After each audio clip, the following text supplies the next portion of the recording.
Okay, so going into the first part of the note, we are going to hit New Document. It's going to bring us up to an encounter list on the new document.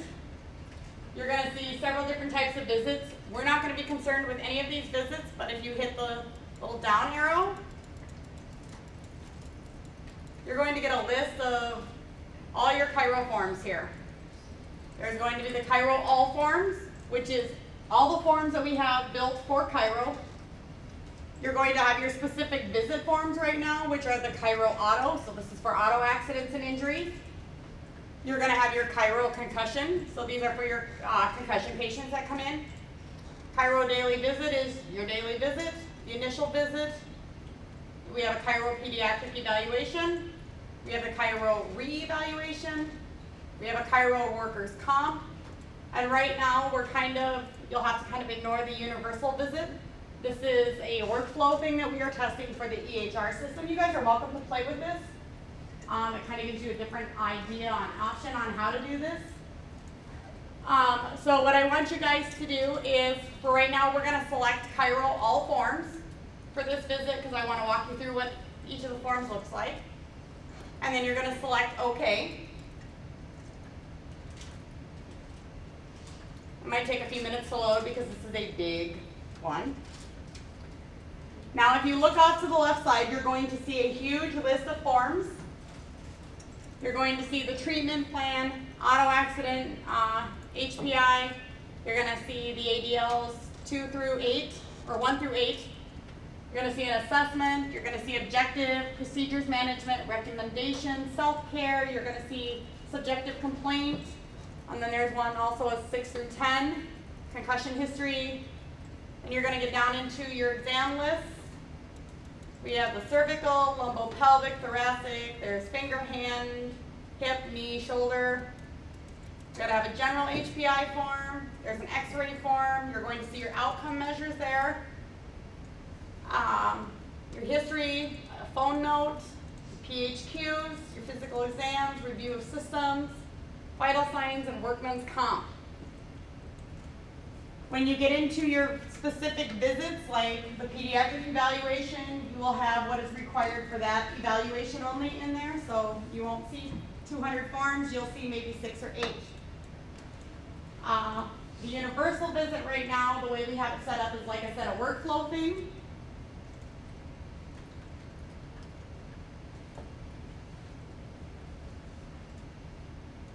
So going off of the treatment plan, which is what the Chiros wanted to see first,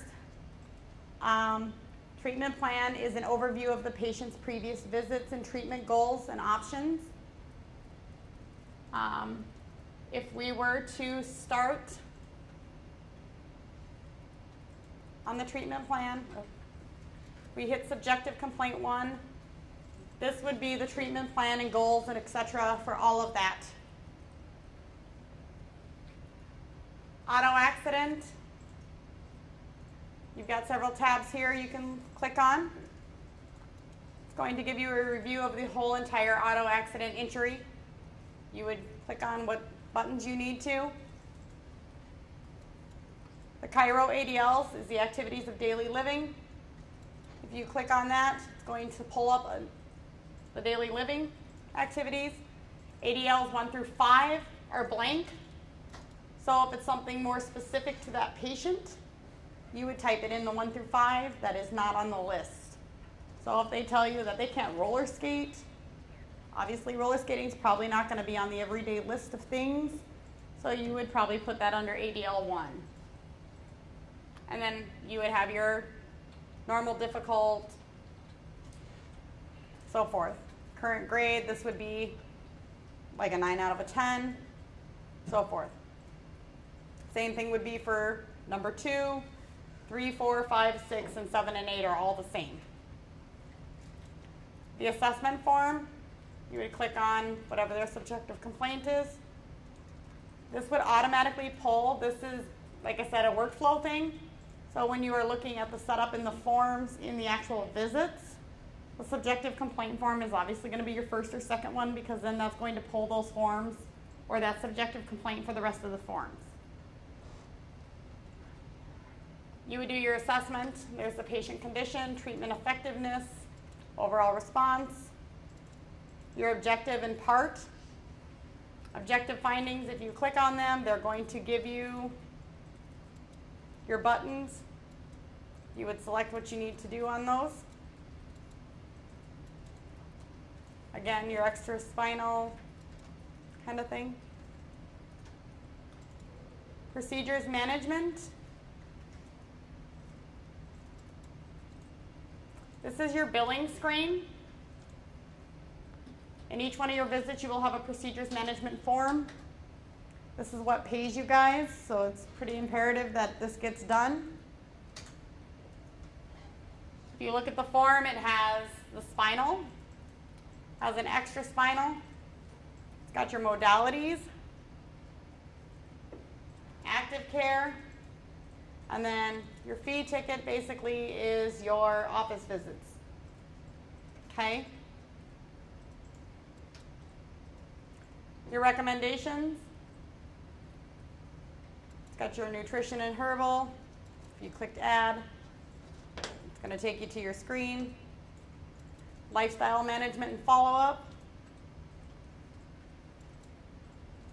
Your self-care is kind of your home treatment. If you click on that, you'd be able to enter in your previous value if it was something you still continued. You entered it in, you would click Save Information to enter in something else. So if you use contrast back, you would click Save. It's going to save it down there. You could hit Compression, click Save, it's going to save it down there. So then when you look at the actual note, it's not supposed to say that. Just so we're clear. The note will actually say what the note's supposed to say in that, just so we're aware. That's a thing we'll have to get figured out. Active care is the same general thing. You would do, you know, what you would put in, so forth. Orthotics and supports, you recommended. Again, you would click to save or use the previous value. Topical ointment. I'm assuming this is probably the BioFreeze, and then This is BJ. I heard something. What? Oh, okay.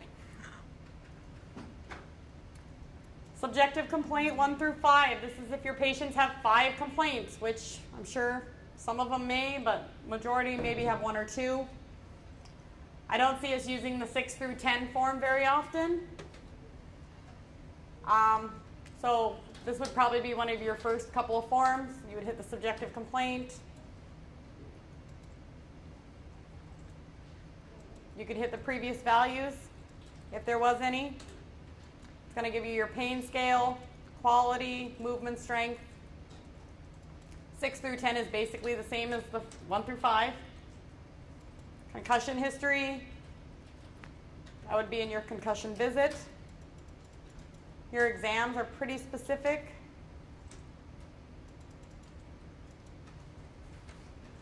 Cervical, range of motion, your neuro, lumbopelvic.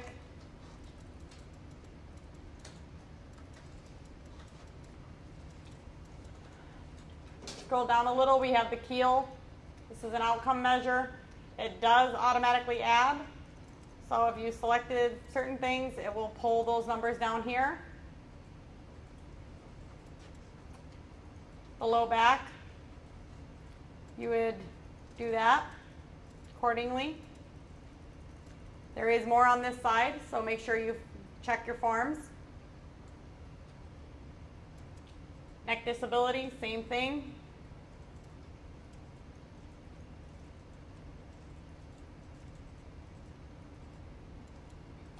Your pain scale forms. This would be your pediatric history.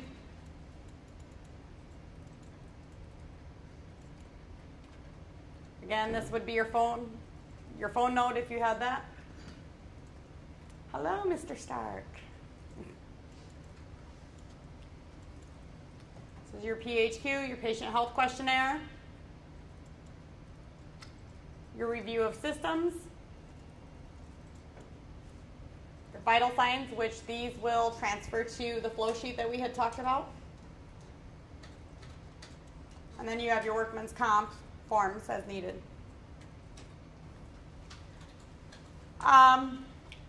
With these forms, since Mr. Stark here is joining us, I will let him take over on the more specifics of the form. Yep. You're mostly students and We have Dr. E. Mr. Don, yes.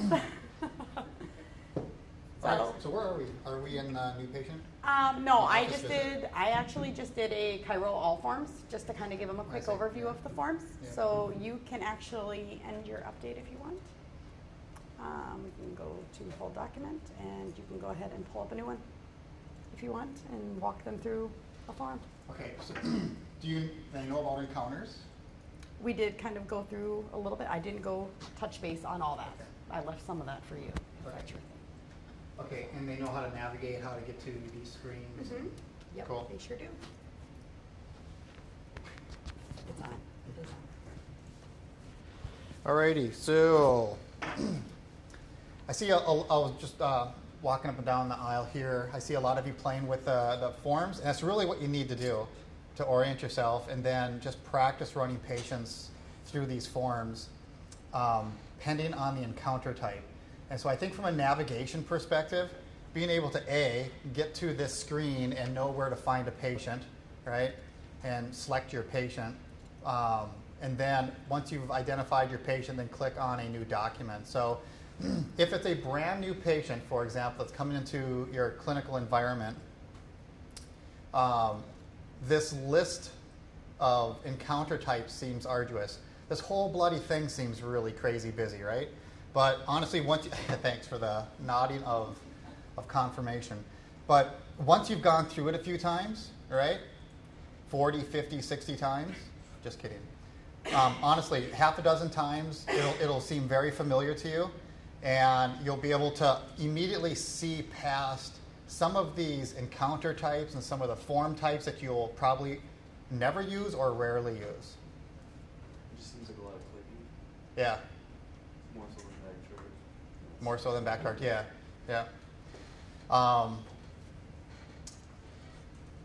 Halfway through the development process, our current compliance officer said that he would prefer to just simply have you dictate like back chart currently is.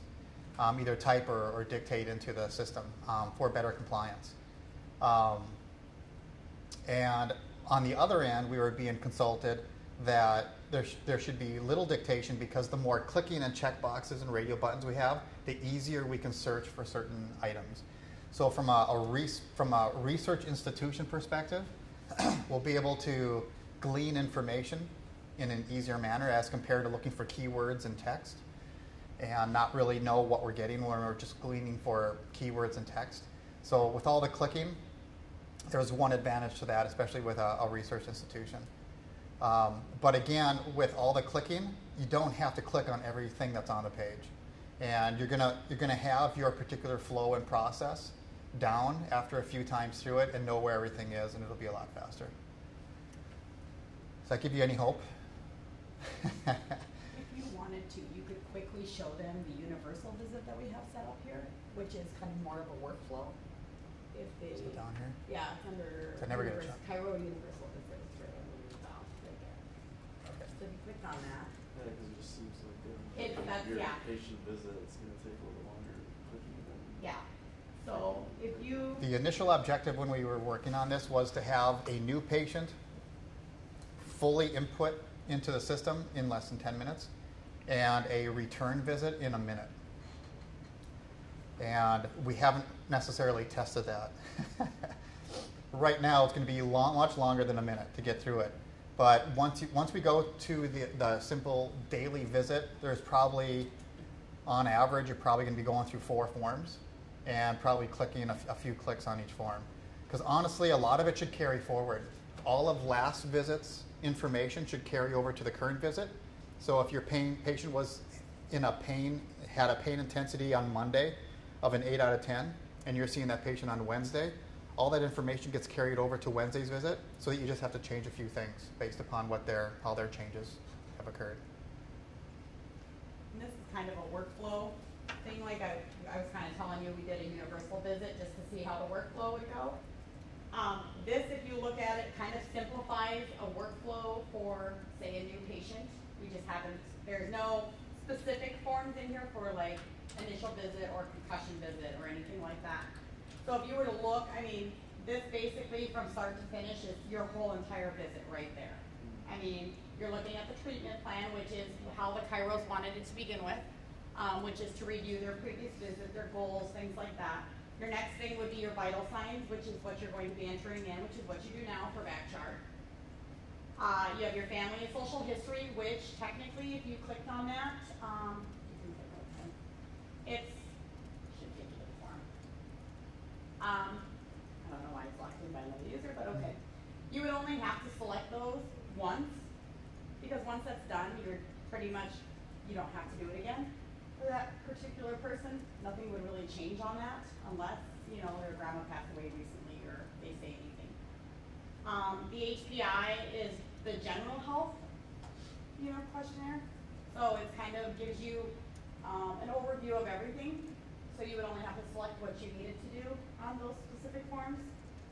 The next form is the subjective complaint, which is 1 through 5 only. Like I said, you guys may only have one complaint that you have to deal with. So, you know, and if you needed 6 through 10, there's a little button right there you can click on. It's just going to pull 6 through 10 up anyway. So, yeah, if by some means they come in with 10 different complaints. So, your next set is going to be your ADLs. We have 1 through 2, or 1 and 2 only, because you're only working with the subjective complaint 1 and 2, which is going to be based off of that. So your subjective complaint 1, you're only going to need that 1 form. You're not going to need 3, 4, 5, 6, so forth. Your low back, your pain scores, your keels, those are only on a need to do if it's specific to that particular patient. Is that correct? Yep, correct. Correct in saying that, I should say.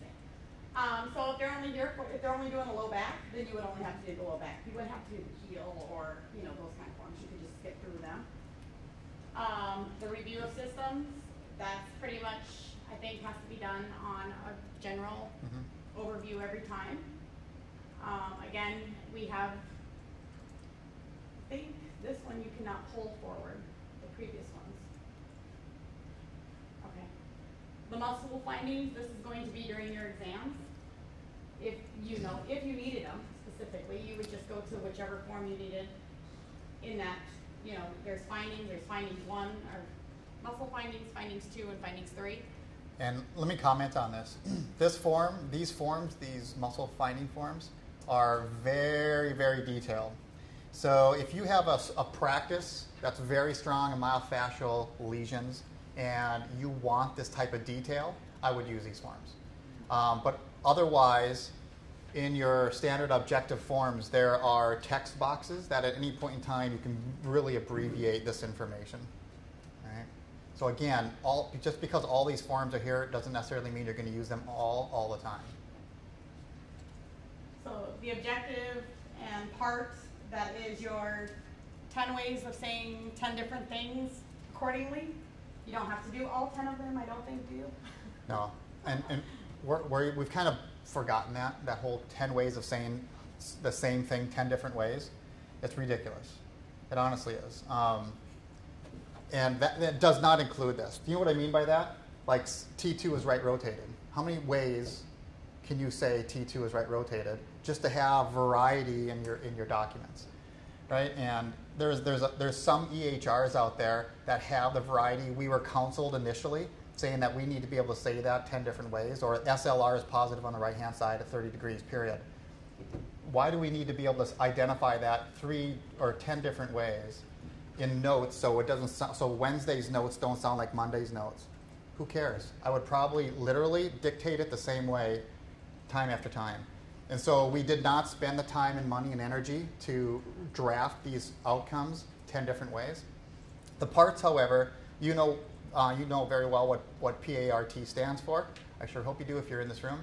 And so what we've got is very simple drop downs for each of these. So if you've got a cervical joint restriction, for example, and it's at C2, and at the occiput, you can do some simple drop downs for the PART And then we've got extraspinal in here as well. And so you just go to the area. If it's the radial humeral joint on the left-hand side, then you just address that accordingly.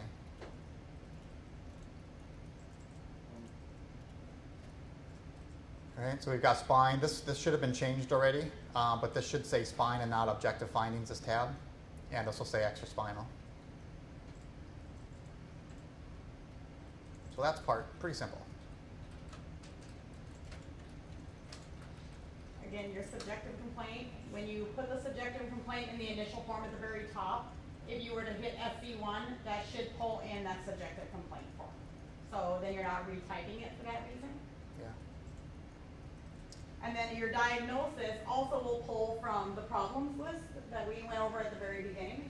So if you already have that in the system, it will automatically pull that into the chart as well for that. Or your list of diagnoses. So then you just hit the drop down and select your diagnosis and you're done.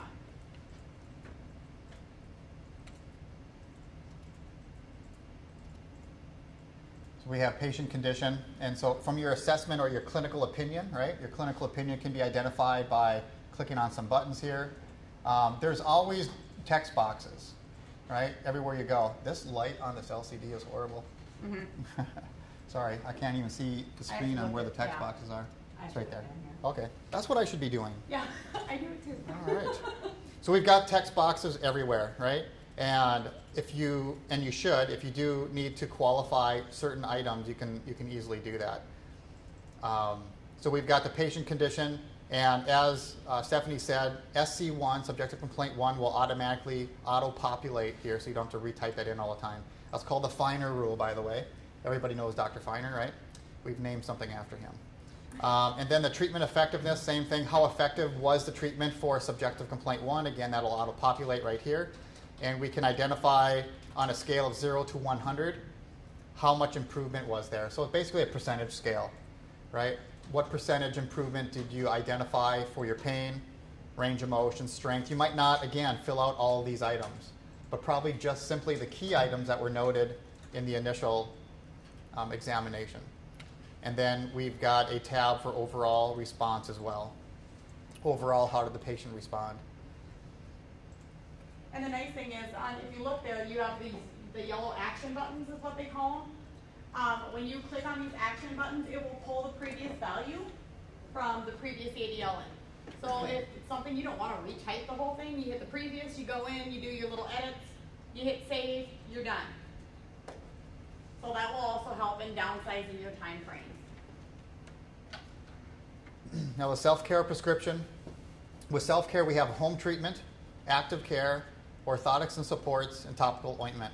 In regards to home treatment, we might suggest that they go home in ice, right? And if they're going to go home in ice, and we have our physiotherapy expert in the room here, so we got to be careful what we say so we don't say it wrong. So in regards to icing, home treatment, all right, we've got a number of different drop downs here. So again, if we've asked that patient to go home and ice their mid-back, for example, all right, we can type in also further details on how many times per day, or it might just be a couple times per week.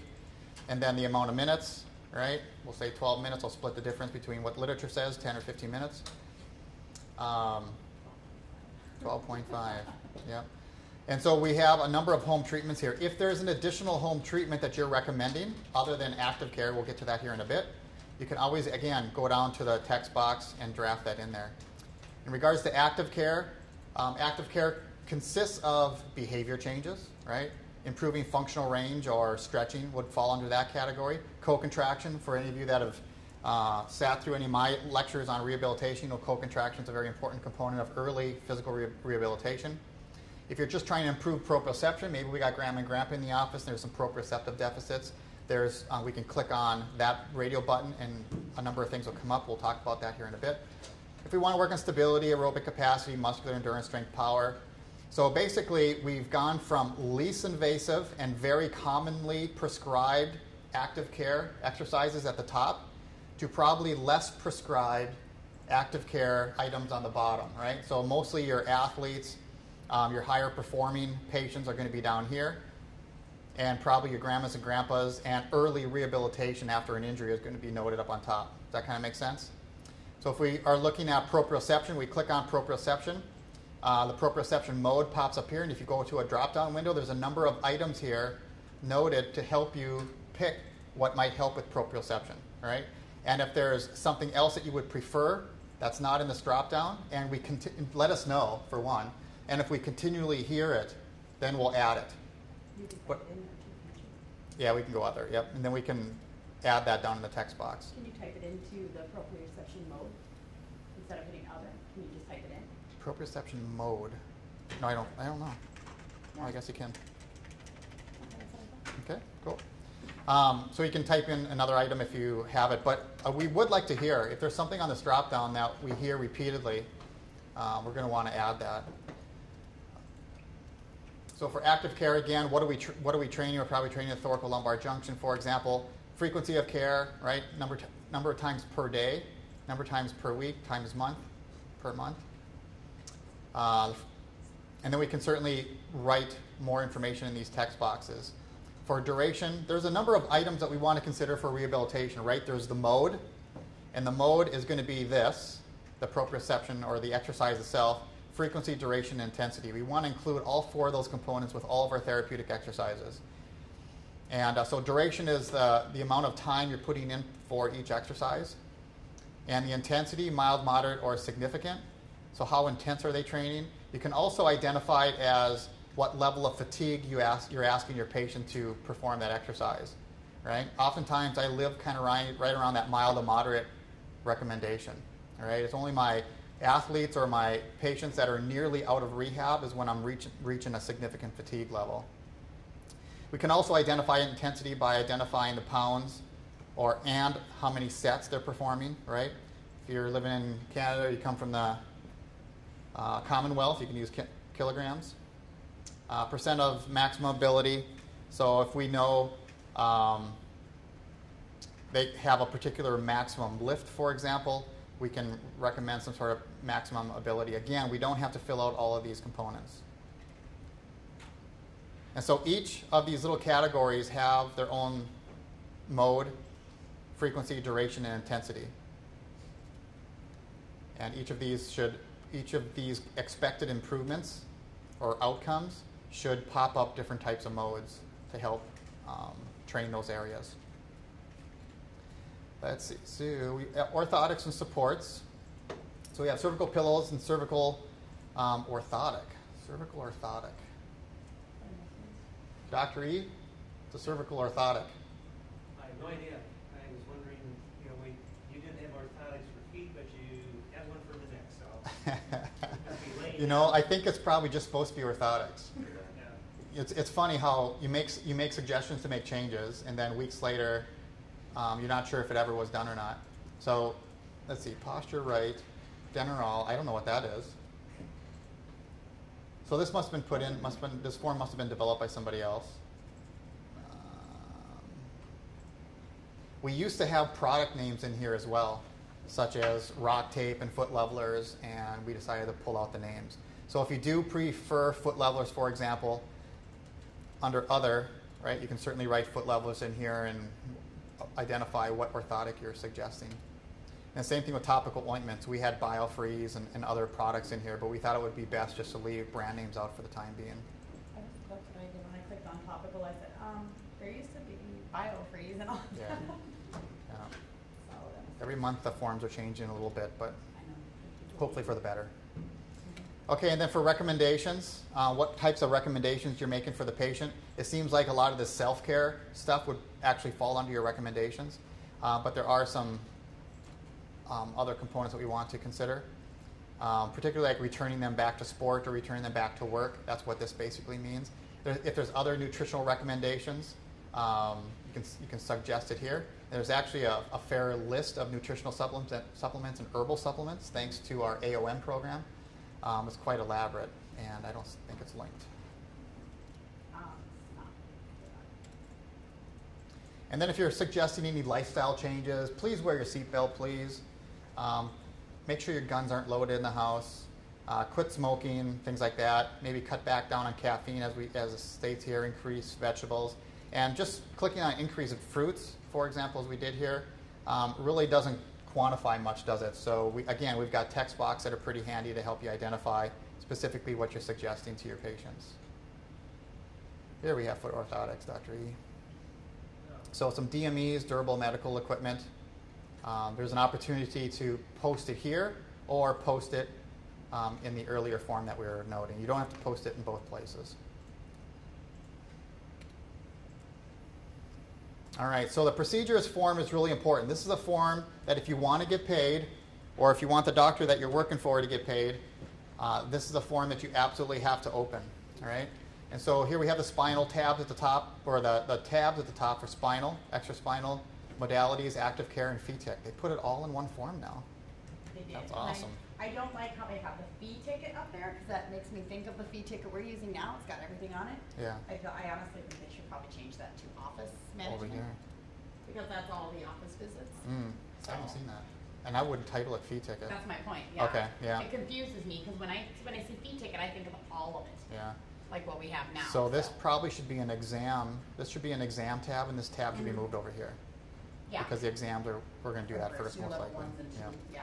Your EN codes. So you're familiar with the 98940, 1, 2, and 3 tabs, right? And one thing that we would like to be able to do is we're trying to force certain functions. And one function I would like to be able to force is if you click on the 40 tab, that's 1 to 2 regions, right? So if I click on 3 regions, now I've just gone beyond, I broke the rule, didn't I? I treated 3 regions in my notes, but I only charged for 2 regions. And in our 2.0 version or 3.0 version of this, after you guys are long gone and have graduated, I'm sure, except for Dr. E, we'll be able to force that function. In other words, you wouldn't be able to click on that 3rd function. Click them all. Click them all, yep. And so we always want to have this first one clicked as well, all right? Exam table and clinical equipment were sanitized and clinician washed his or her hands. That's probably important, right? So make sure you do it if you're clicking on it. And then if you did any soft tissue work before you adjusted, whether it be stretching or myofascial work, be sure to click on it. You may want to identify as well what you did. Maybe the area you did it in. Or if you did it afterwards, or maybe you did it as well, before and after. So we have the post-manipulative soft tissue work here. So whatever technique that you commonly use, we'll be able to, again, search these items easily enough. And we can always then go to orders at any point in time to make sure that it did show up and that it's going to be sent off to our billing department. Now, under the custom list, you can add to under custom list. If you go down arrow, Okay. there should be a Chiro custom list. If we haven't done that yet.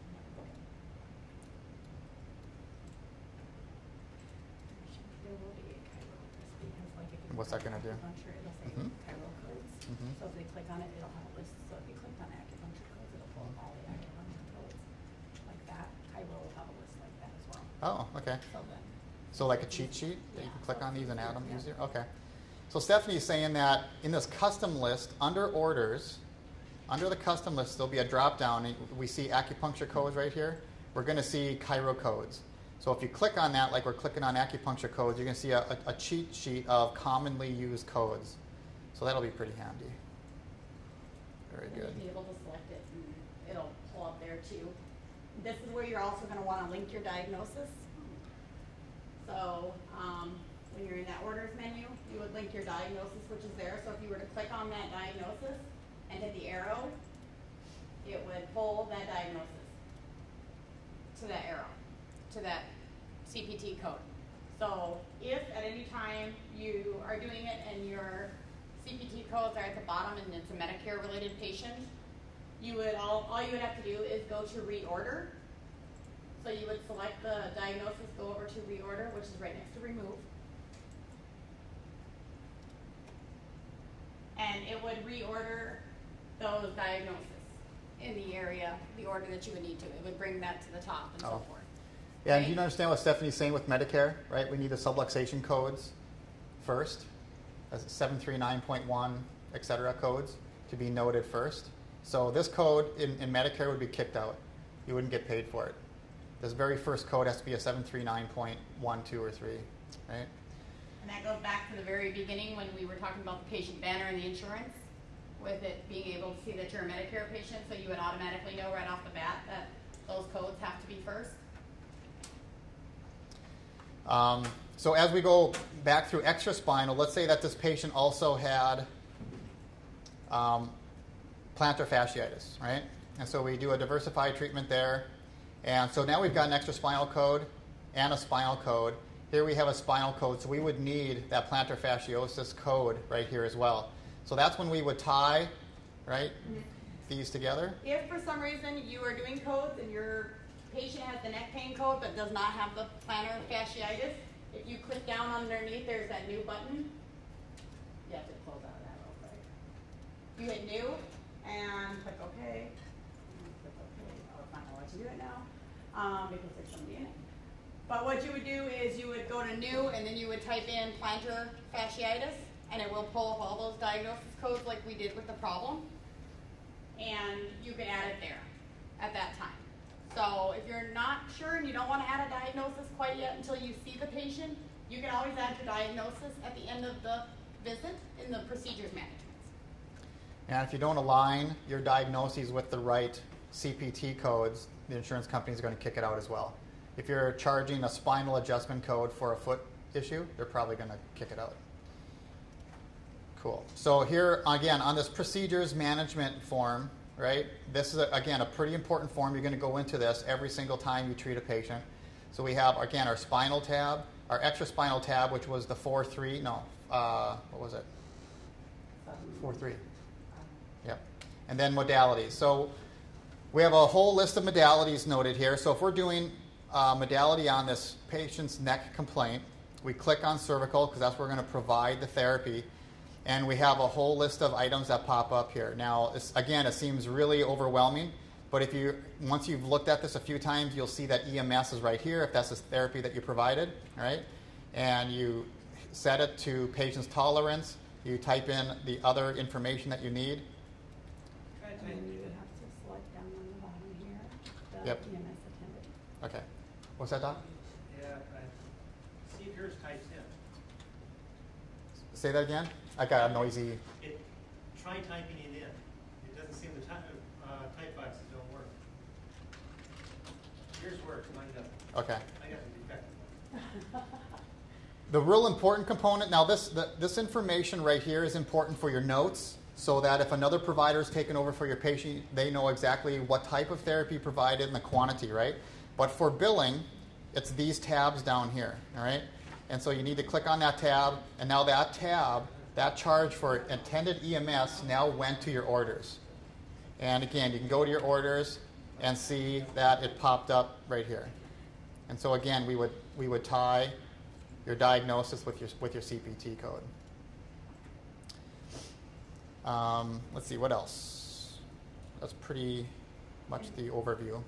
They do. And just so you guys know too, when you guys are in this form, you could do your spinal, your extra spinal, your modalities, your active care, your fee before going into the orders screen. At each one of these screens, there is the go to orders. It's either on the bottom or up towards the top. So you would only have to do the orders menu once. So you could go through and do all your stuff and then go to the orders menu to link your diagnosis. When you are done and you go to the orders and you have linked all your diagnosis to those CPT codes, make sure you sign and complete your orders. Even if the doctors themselves have not completed that note fully, if you complete the orders, they will transfer to billing at least to be sent in for payment. So it's like critical that you hit that complete orders. Okay, and if you click on the orders, go to that orders menu real quick. Where it says down here on the corner, sign orders, hit that button, because that's what pays all of you. So. Okie doke. So active care, we had a tab earlier. We had a tab earlier on self-care that was titled active care. And that's a lot of the details on the instructions that you're giving the patient, right? This is where we charge for it. So if you did therapeutic exercise instruction in your office and it took you 8 minutes or longer to give those instructions and maybe demo them, we would click therapeutic exercises, right? And then it pops on down here. Each of these procedures tabs has an ongoing summary of what you've been clicking on so far. And let's say we also strapped, should be neck on here. How do you unclick them? That's a good question. You can remove them from the orders menu when you go in towards the end there, when you're in the orders screen. So what, If you you actually click hit on one it, here, it just kind of sets Yep. it down. And Yep, I'll you show click you. on it and, yeah. So you're right, we can't just simply click on here again and unclick it. Right. You do have to go to orders. If you did happen to fat finger something, right, you can go to orders, click on therapeutic exercise and remove it. Oh, okay. Yeah. It is a little bit of a nuisance, but hopefully you're not fat fingering too many things as we go through this. So if we did some strapping, why isn't neck strapping on here? It isn't. Low back shouldn't be on here, but because there isn't a specific low back strapping code. Unlisted use for neck and back. Here we go. All right, and again, the fee ticket, we're going to most likely rename that to examinations. Yeah, management. This is all management here. So E is the examination. So if you did a level 3 intermediate examination on that patient, for a new patient that is, and maybe even you did some muscle testing in addition, an extensive muscle testing assessment on top of this level 3, and click on that. We should be consistent with that tab and have that say go to orders. Mm-hmm. It should be. All right, and so that's the procedures form. Again, a pretty important form. And that will be the last form in the visit. So it will be the last thing you do. So like I said, you guys don't necessarily have to put your problems right away in the desktop in the very beginning. There are options throughout the note to put those in. Again, also if you look at the very top of your screen up there, there's the order, the medication, and the problem plus signs. You can enter those problems in there too as well. So if you're in the middle of the note and you're like, oh, I probably should put that diagnosis because I forgot to do it when I was doing it, then you can put it there. It's the ease of how you guys feel the most comfortable doing it. I think once you guys get into a workflow and a rhythm on your own, some people may prefer to enter all the diagnosis in at the beginning. Some people may prefer to wait till the end of the, till they actually see the patient so they know what they're diagnosing. Not just on a hearsay where they have to go back in and maybe remove those. I prefer to do everything towards the end of my visit. That is how my workflow always has gone. All my charges and stuff I prefer to enter in at the end because then I know I've already done them and provided that service. So it's not a guess and I probably have to go back and delete that or you're going to get billed or slapped on the hand for trying to bill for unperformed procedure. Maybe Stephanie shared it with you, but at any point in time when you're going through these forms and clicking on things, you can click over to the text and see what that note is actually going to look like. Mm-hmm. And this is really one of the final frontiers that we still need to nurture before we go live on July 21. They already saw the Mel vomit, is what we call it, on the form with all the numbers and stuff like that. That I said, oh, that shouldn't really be there like that. Yeah, that's not supposed to be there. It's supposed to look like this. Mel vomit? That's what we call it, Mel vomit. Okay. So it's basically a bunch of codes that don't show up on the form unless they are messed up somewhere. Right. So that's Bill's fix it. Okay. Yep. And so the language in which this note actually reads after you click on certain items, we have one person assigned to go through everything and make sure that it reads right. Now in the area too, if you're looking on the note, you see in the parentheses FH, SH, CCC. That is the form, but it will not show on the printed version unless there's something in there. So you'll see the actual form component itself sitting there, but there's nothing in there, so it's not going to show up on the actual hard copy form. So if you see it and you're like, oh, why is that there? It's not going to be there on the actual note. When there's no, on the modalities, under laser, there's no checkbox. So does that mean it just doesn't go up to the records, or you punch in joules, but there's no checkbox to say that the laser was done? Is that a Right here? purpose? Yeah. Low-level laser therapy. Notice that laser is capitalized. Yes. Quotation marks too. Quotations too? Yeah, you got laser. Dr. Evil? Yes. Okay. But there's no box, so you put, I I punched in 10 joules, but it doesn't do anything. By the way, time would be worthless then. So, Okay. but there's no punch. I mean, so it doesn't roll. It doesn't roll to the treatment plan or to billing. See what I'm saying? Okay, I think so. Let me. There are a couple. Ultrasound, there's a box. Everything else has a box after you say that's it, and then the settings. Laser doesn't have a box, so therefore the computer doesn't recognize it even though you punch in joules. Let me address a few things there. For one, time. When I was doing laser, there was a time component. So will there be times? Well, joule is a component, or time is a component of joules. Yeah. So you're going to have to have one or the other. Okay. But, So the machines that we use here automatically set the time, yeah. but based upon the amount of joules that you type in. Okay. And you've got to change it to square centimeters too. So because there's a few edits on here to make it correct. But my question was, there's nothing on here, so laser isn't rolling through. It will roll through based on this. So low level laser So therapy. you have to do it down there too. You just click on it. You just touch it, and that now sends it to billing. Any of this information up here, docs, any of this information up here does not send it to billing. Oh. This is just details of the settings, frequencies, durations, etc. That All would the be- billing stuff is these icons down here, Oh. these Yeah. buttons. That would be like, just for instance, documenting that the patient had ultrasound for 15 minutes. For instance, if the patient has burns, for, say they go to a tanning bed shortly after they have ultrasound, and then they try to come back in a later date and say, well, I got these 3rd-degree burns on my back when they were doing ultrasound. This is more of a documentation thing, where if we were to go to court, we would say, we only had the patient on for 15 minutes that day. There's no way it could have physically caused a 3rd-degree burn on an ultrasound or a heat therapy or something like that. So it's kind of more of a covering our bottoms type thing, and more of a CC, is it CCE? I want to say CCC every time. It's more of a competency thing where it's a documentation Yeah, factor. it's good clinical. Why the laser doesn't have checkbox? Yeah, probably not. Yeah, it's good clinical practice, right? To identify. So when you see that patient the second time, you know exactly what you did. Or if somebody else is seeing your patient, you know exactly what was done. And then on the sides here, there is this part that we have to, doesn't that go to the treatment plan? Yeah. So this was kind of a late add on these forms about adding goal and rationale. And so we have language associated with, say, what did we do? We did EMS earlier. So as we click on that, we click on it below. We type in our appropriate settings. When we click this checkbox, we'll add a goal and a rationale on why we did that.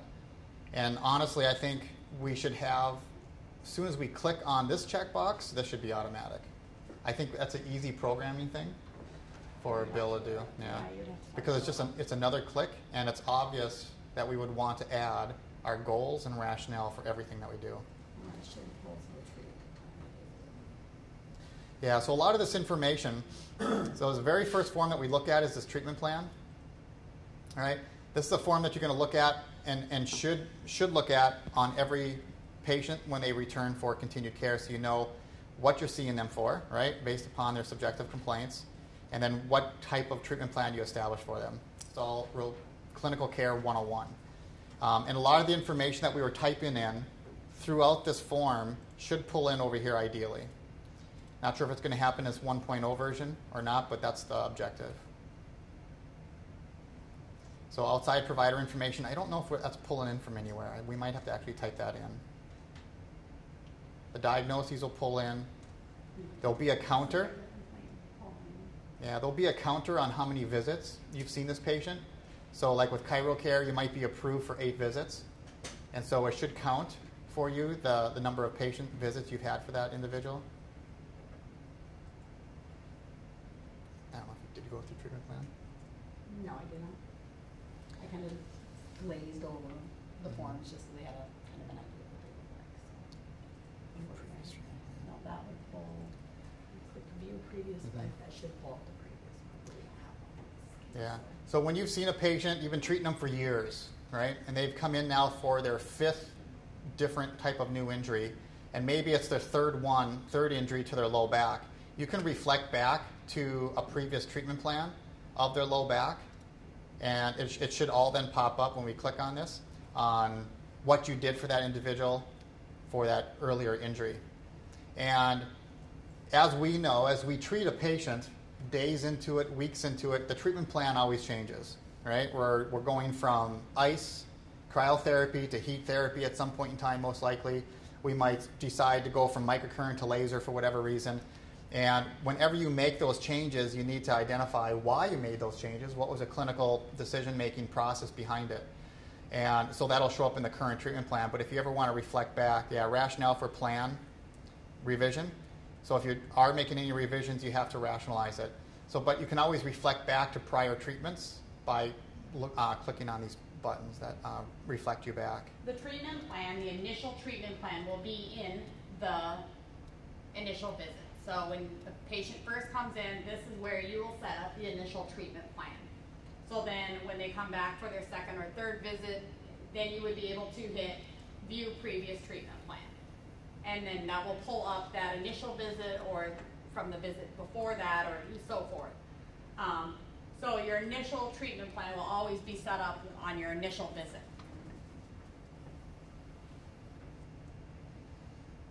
All right.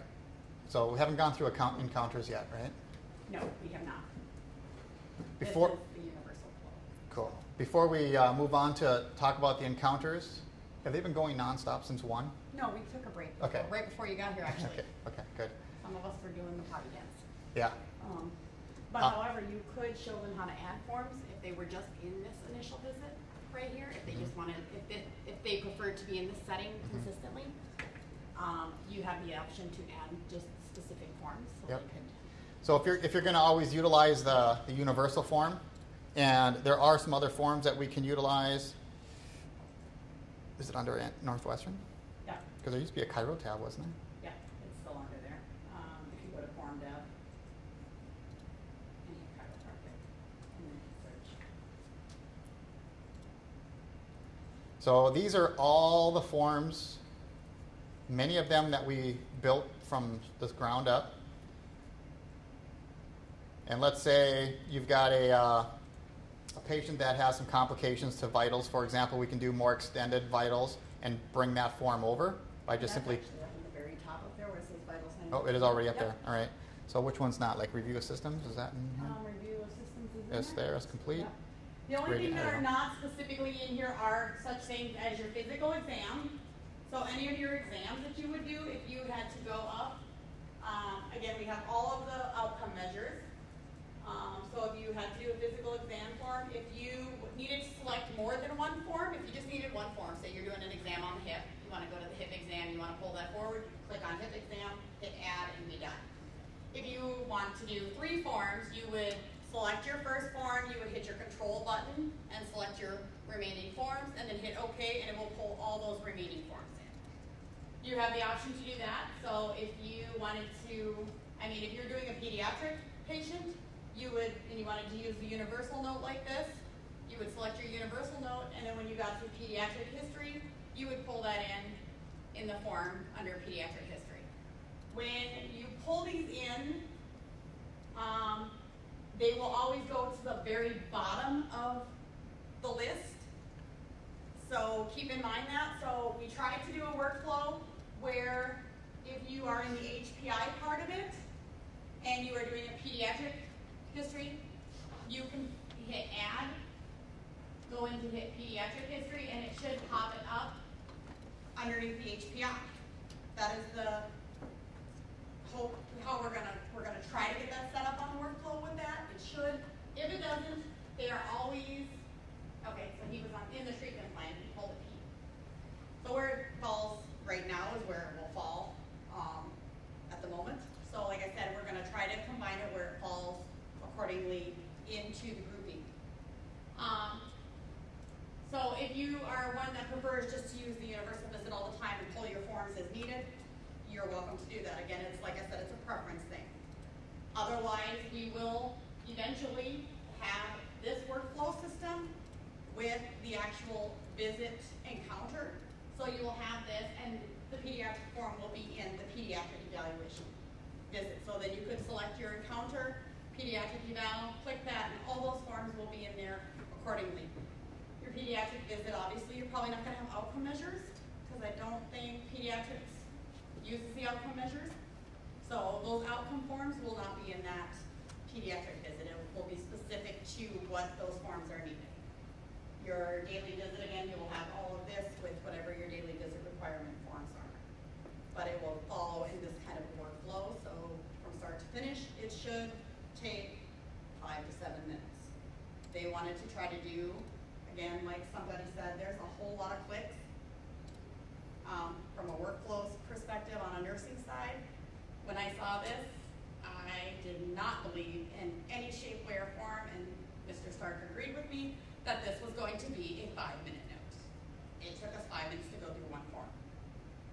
So I have downsized it and squished it and taken out forms that we don't use on a regular basis and made a 5-minute quick note. Thus the universal visit, the workflow, hopefully, that will work accordingly to a 5-minute note. Otherwise, if Tim showed you what an actual initial visit looks like right now, you will jaw drop yourself, I'm sure. So these are all the Chiro forms. If you want to look at more than just what's in Universal and not breeze through all the encounters, you can go through, click Add under Northwestern, under Forms Dev, and under Chiropractic. They're all here. And so a lot of the exam forms are not in this Universal section. So you can click on these cervical forms or look through any of the exam forms, honestly, and orient yourself on them. And they are still in the encounter types right now. The universal visit doesn't have any of the specific forms.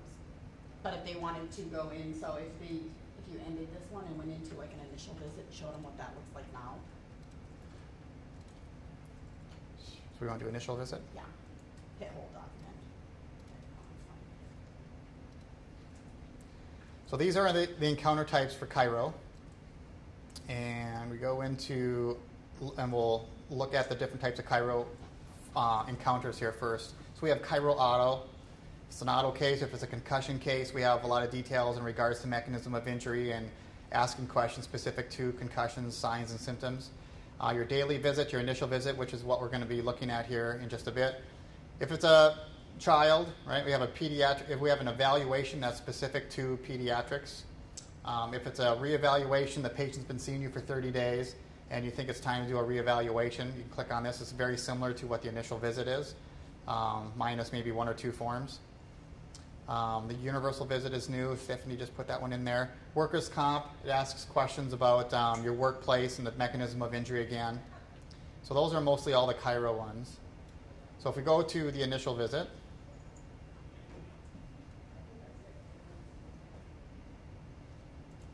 these are the forms that pop up for the initial visit.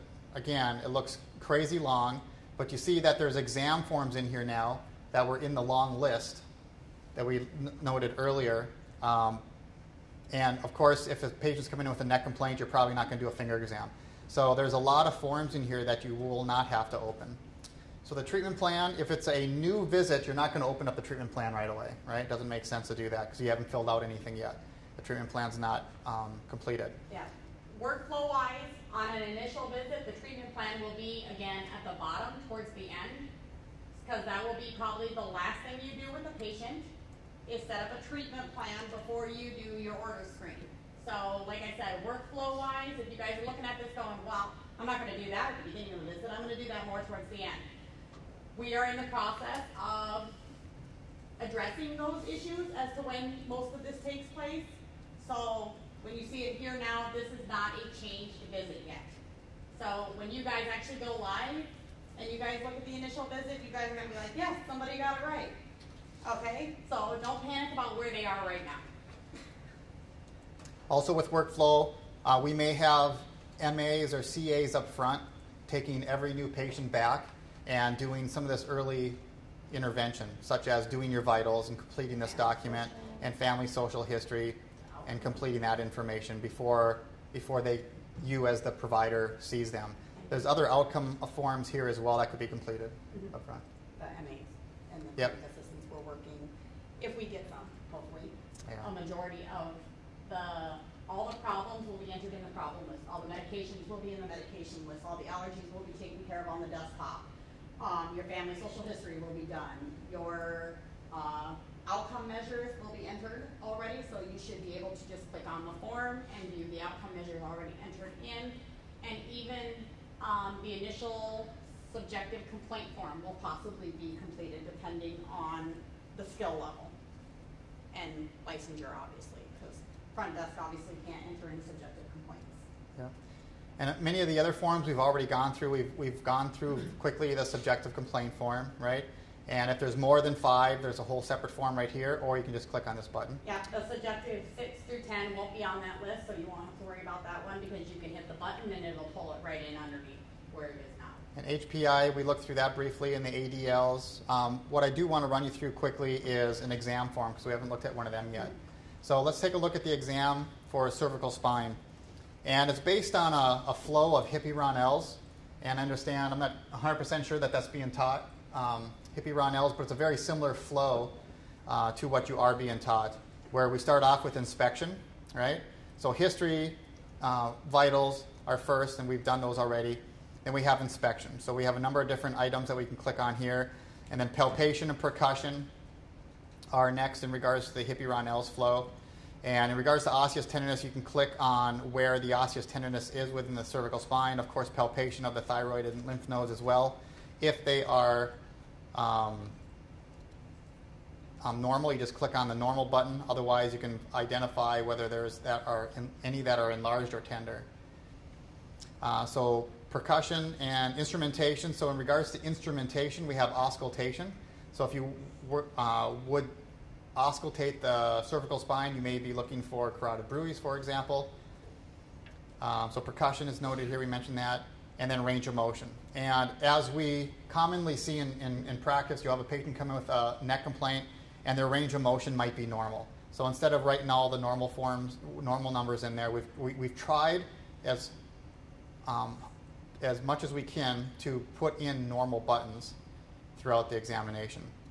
All right, so that takes us to one form, and we didn't want you scrolling down and scrolling down and scrolling down to identify one big long form. So we've established tabs at the top here. So in regards to Hippie-Ronells, we're now to the R of Hippie-Ronells. We're going to be doing orthopedics. And to make things quick, again, commonly in clinical practice, you're treating somebody with a cervical or evaluating somebody with a cervical spine complaint, and all the orthopedic tests are normal. So you can hit the normal button, and everything's going to come up. But let's just say you didn't even consider Bocodi sign. All right. Obviously, it would be pretty obvious if they walked in with it, right? So we'll say it's normal bilaterally. But let's say we didn't do Lhermitte sign. All right, you can just unclick it. So the unclicking does aid in us being more efficient. But let's say we did everything else and everything else was normal. So it's a pretty quick way of going through your ortho exam. And then for your neurovascular evaluation, biceps, deep tendon reflex, again, if everything is normal, you can just hit the normal button, and everything is going to pop up 2+ and bilateral for all your cervical spine DTRs. And if it changes, or if it is changed, you can just click the right button for whatever. So they could, if, for instance, they're brachio, that one. Brachioradialis? So that one right now, the brachioradialis is at 2+. If it's absent, you can just select the absent button and it will change. Are we making changes now? The radiolus, I'm not sure where the radiolus is, but the radialis. That's supposed to be radialis. Yep. So that's why it's good to have you guys looking at this stuff as well, because we can make some changes. I probably have looked at this form 10 times and didn't catch this unless it has recently changed. Now, After- how does it print out? I'm looking at cervical rate or motion and say cervical extraction. Okay, Well, left. Oh, let's see. You know, there's a left, a right, and bilateral, but there is only one. Yeah, you're right. So, does it print out? Yeah, right here. Or does it look kind of foolish when somebody's reading it? Right here, Doc. Distraction test for orthopedics, normal bilaterally. But you're right. That doesn't make sense, does it? Right. So that's why we need somebody to go through all the text to make sure it reads the way it's supposed to read. But even that, where is it at? Distraction test. It should just be normal or positive, right?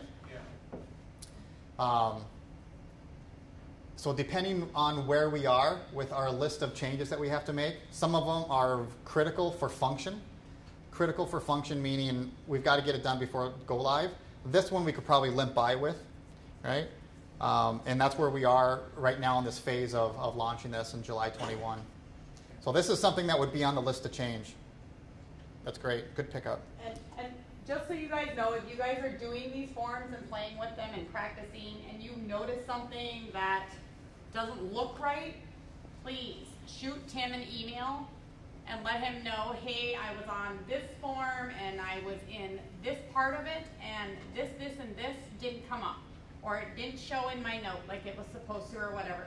Because Tim will then pass it on to Bill, who is in our IT department, who can look at it and see what may be potentially wrong and fix it before we go live if it's a need to fix right away kind of thing.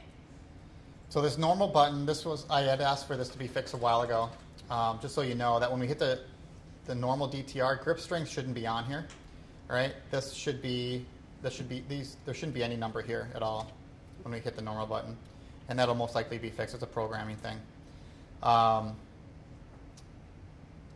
And if you're doing your 5 out of 5, your Lovett scale 5 out of 5 testing, all right, that's what this is. And again, maybe what we should do is it probably could keep grip strength, but all these should be 5, and this nothing. Grip strength, left hand dominant. Okay. All right, and finishing up the cervical spine examination, so that was R and O, doing neurovascular and special tests. Assessing for dermatome. Again, if your dermatome evaluation is normal, you can just click on the normal button. But if there was a loss of sensation on the left-hand side at C6 and C8, for whatever reason, right, you can just make a couple of clicks versus clicking on all of them. Mensuration, if they have some muscle wasting in one arm compared to the other, and that's a measurement that you think is worthy of your examination, you can do that here. There's other exams that are more specific to neurovascular compromise, right, or thoracic outlet tests. So we put them in this neurovascular section rather than an ortho. Go back to the last one. Your normal grip strength, we interpreted as 5 pounds. Yeah, I deleted that. You got that? Yep. This, when we click on normal, Right. Doc, for some reason it punches in 5. Yeah. And I did notice that in an earlier meeting, and I've asked for that to be removed. Okay. But all of these should be 5, right? Yeah. And then as you're doing your motor testing, and if the wrist flexors were weak, if all of these show up as 5, but the wrist flexors on the right were a 4 out of 5, then you can just make that one change. So again, these normal buttons are going to be probably your best friends going through this process. And then in regards to special tests, you may or may not do them, right? But motion palpation, I would imagine that most of you, if not all of you, will probably be doing that for the cervical spine. So do we have to click on this for normal? We should probably have a normal button for normal motion palpation and then unclick it. But that's part of your parts as well. The parts exam or the parts form is a little bit further down, right? And that's where you can put your motion palpation findings as well. There. So with other special tests for the cervical spine, again, if in your cervical spine rehab course content, you're probably familiar with some of these tests. So they're more functional tests for the cervical spine. Algometry, it's like a handheld dynamometer, right? But for measuring pain. And you can identify how many pounds of pressure they can withstand over that trigger point or over that AC joint or what have you, and actually quantify how much pain they have, rather than just saying they have moderate pain. Manual muscle testing, if there's more muscle testing that you're going to do that's more specific, that wasn't noted on the previous page, there's an opportunity here to identify that as well. And then handheld dynamometry versus just muscle testing, right? Muscle testing is a 5 out of 5 scale. Handheld dynamometry uses a gauge to measure how many pounds per square inch that you would be measuring. And you can identify, if you want, whether you performed a make test or break test. So the exam forms, we'll just go through lumbopelvic really quickly as well. It's the same format, all right? Exam, again, you can click on the normal and everything comes out to be normal. So we're following the same Hippie-Ronell's format. Muscles, so I find this to probably be a little bit more user-friendly for chiros, this muscle tone tab. a little bit less arduous than some of the muscle forms that are noted here. But again, if you want to get into really great detail like our massage therapists do, right? It was created by the massage therapy department. They did an awesome job producing it. And Patty was involved? Yeah. It's a great document if you're detail-oriented with your muscle care. And there's nothing wrong with being overly detailed. It just makes sure that you know what you're doing. Yeah, it takes time as well. It does. I'm sorry to keep on asking. No, No, please ask absolutely. questions. I'm one step behind you. Okay. Under reservation, that pops up when you roll back to the text part. But Allen's, Adson's, it doesn't, even if you type after it, maybe I have to unhighlight it. Maybe that'll do it. See if that pops it up. So, Oh, never mind. It was highlighted. It won't fit unless it's highlighted. But there's no drop-down menu on any of those. It's just you got to type it in if they're normal. right. And unlike the just other tests, we assume we just don't use this as much. Right, it's rather diagnosis specific for TOS. Right. And it would be nice to have a normal button here, wouldn't it? Would be, I mean, you don't use them that often. I'm just wondering. Yeah. Low priority. All right, Never mind, lumbopelvic. I answered my own question on the highlighting and printing. Okay, good. Don't be afraid to ask questions. This is the time to do it. And my office is downstairs in the research area beneath the president's suite, so by all means pop on down anytime. KBR is being brought on as well as a super user. And so in a matter of a few weeks, she should have a pretty good grasp as well. She's the one that's going to be looking at how to enroll this into the academic program. But in the meantime, because we're doing a July launch, we need to have these training sessions put in place. So for muscle tone, as we said, for low back, probably a little bit more user-friendly as compared to the detailed muscle forms. Auscultation, percussion, range of motion, orthopedic tab for the lumbar spine. Auscultation, maybe you're looking for a AAA, right? Abdominal aortic aneurysm. And in regards to percussion, again, tenderness noted. Range of motion of the lumbar spine was normal, so we can just click on that. Orthopedics for the lumbar spine was normal, so we can click on that. But let's say slumps test was positive. Has to think for a while. Yeah, I was gonna say it's taking a little while. So we'll say that it was normal on the right. In other words, there were no right leg symptoms, but it was positive on the left for radicular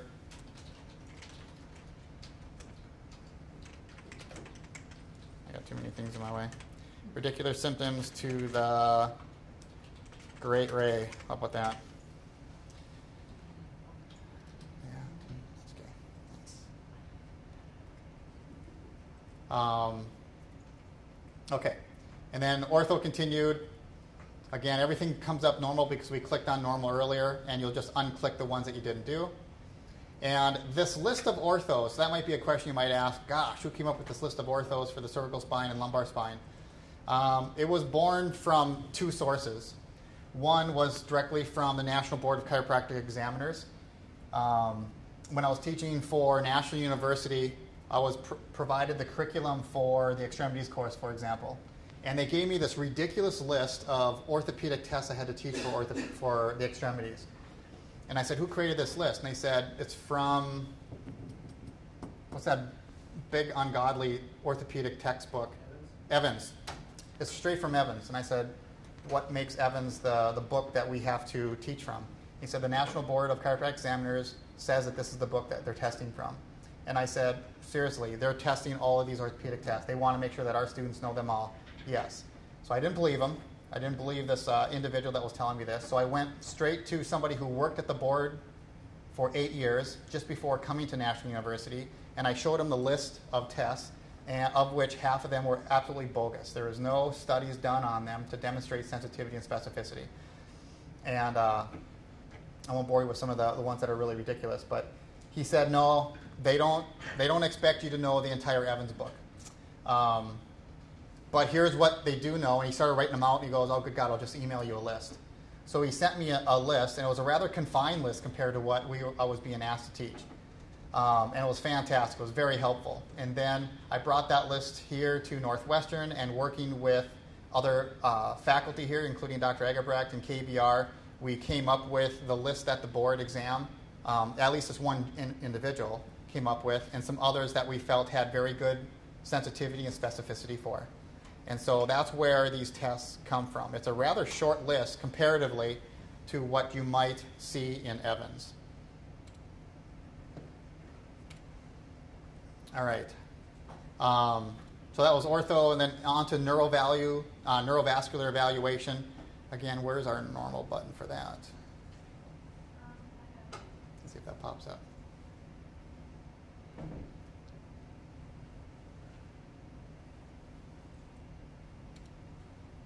Oh, they did. So the dermatome sensation normal clicked normal, but the neurovascular reflexes didn't. We might want to put a normal button there. That might not be too challenging.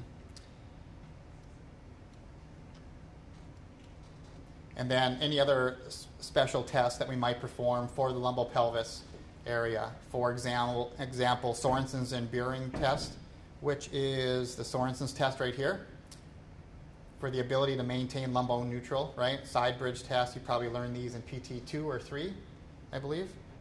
Volemine's hip flexion test. Yeah. And if you do them all, it'll come up normal, but I think we need to add a normal button there. Yeah, yeah.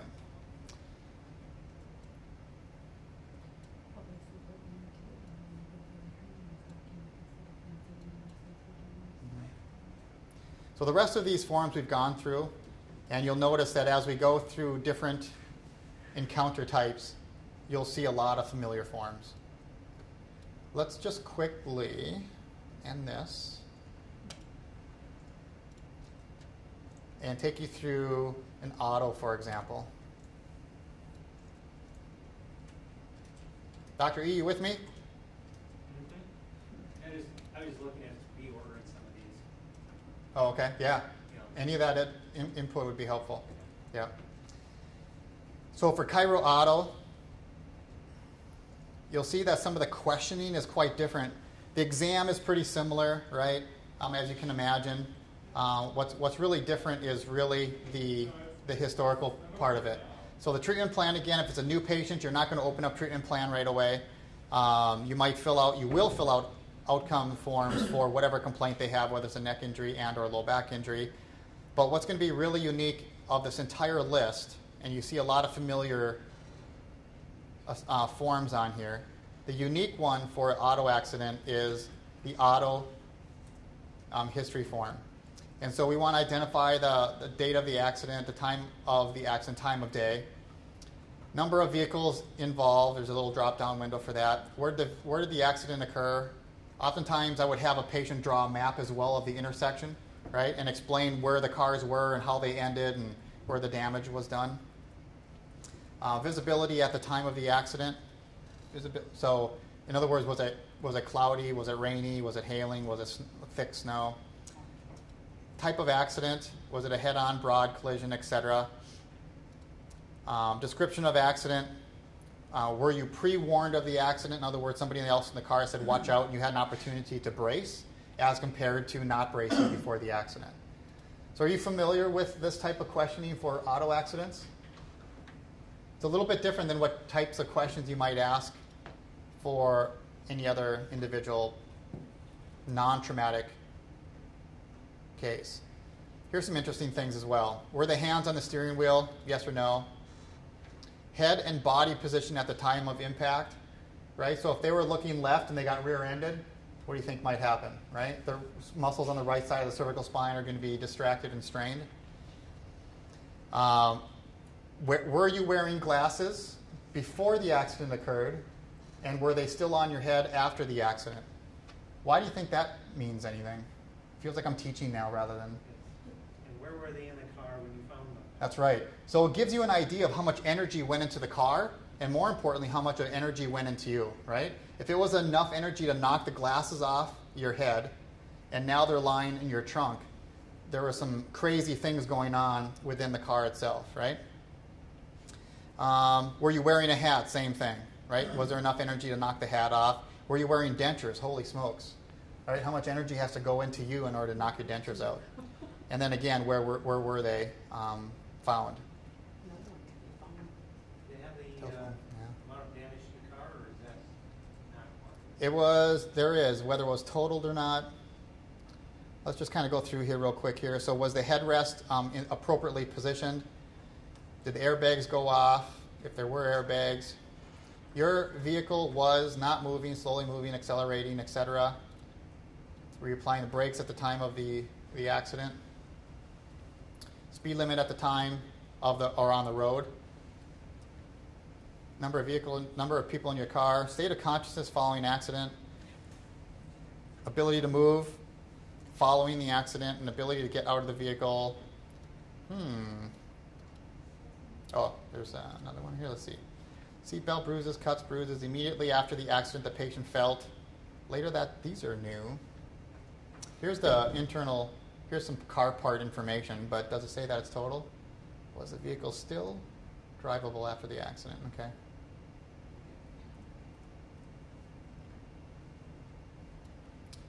So if the vehicle that was involved that hit you, or the type of car that you had, makes a difference, right? If you're driving a large mass vehicle and you're hit by a smaller mass vehicle, less likely you're going to suffer too much energy going into you. Vice versa, bad things can happen to you, right? If you're driving a truck, or if somebody else was driving a truck that hit you, was the truck loaded? That just increases the mass, correct? So those are all important questions that we want to ask in these auto accident forms. Is there a work comp one too? Yes, there is. So let's just quickly, and then there's a pediatric one, as we've mentioned. So those are some of the specialty ones. Okay. Okay. So we have the concussion form. So again, it's asking questions specific to concussion, but we are asked about work comp.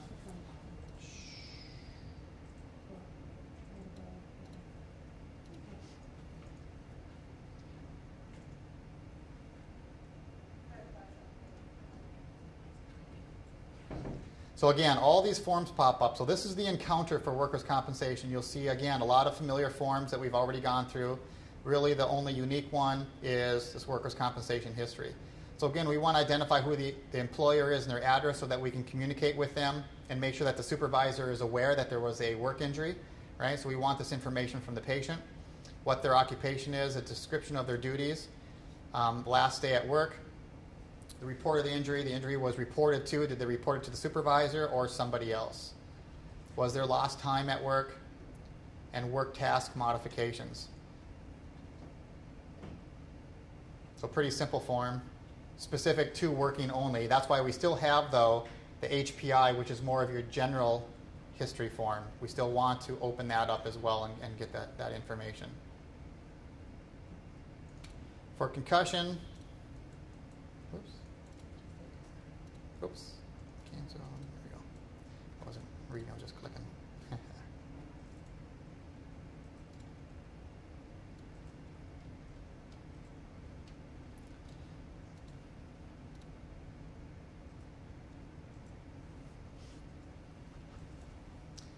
Again, very similar forms. The concussion history is probably going to be the unique one. We put in the cervical exam form right away. We did not put in exam forms for like a low back and the knee. It just doesn't seem to make sense, right? So we definitely want to do a cervical exam form for every concussion case. Every single concussion case that walks in your office, you need to do a cervical spine examination. It's a huge push that I'm establishing, trying to do it internationally. I was just in Athens, Greece, presenting a poster on it. And I spoke to the Twin Cities Spine Fellows here a few weeks back and spoke at the MCA annual conference and telling people that the standard concussion exam forms that are accepted internationally oftentimes have no cervical spine exam component to it or very little. So be careful what exam form you're using for evaluating concussions, right? There has to be a cervical spine examination component to it. All right, I'll get off my soapbox and get back to this. So for concussion history, the head injury is not sports related. You can click that if that's appropriate. Mechanism of injury, you're going to type that in. If it was a sport that they did play, you can click on that appropriately. What level of sport did they play? Was the patient wearing a helmet if it was a helmeted sport? The patient was wearing a mouth guard or not? Injury occurred with a blow to the head, or did it occur simply to the body? And what I also like to identify in the text box is, did their head strike an unmovable object, right, like the ground, or did a moving object strike their head? In other words, was it a coup or contra coup injury? There was no loss of consciousness. You can click on that. And if there was loss of consciousness, how long were they out? And there's multiple tabs there. Symptoms at time of injury. So these are just more the common ones, right? I didn't want to list the 30 that a lot of references note because it's just ridiculous. These are the top 10 most common ones. So you can click on them appropriately. If they have some other odd ones, you can identify it here. So this might have been 3 days ago. Now they're presenting to you, right? So now what are the current symptoms? Well, they might have had headache, neck pain, and balance issues, and they felt tired initially, but now they just have a headache and neck pain, for example. Moving on to page 2, the patient was triaged at an urgent care and emergency room. They may or may not have seen somebody else, right, before coming to see you.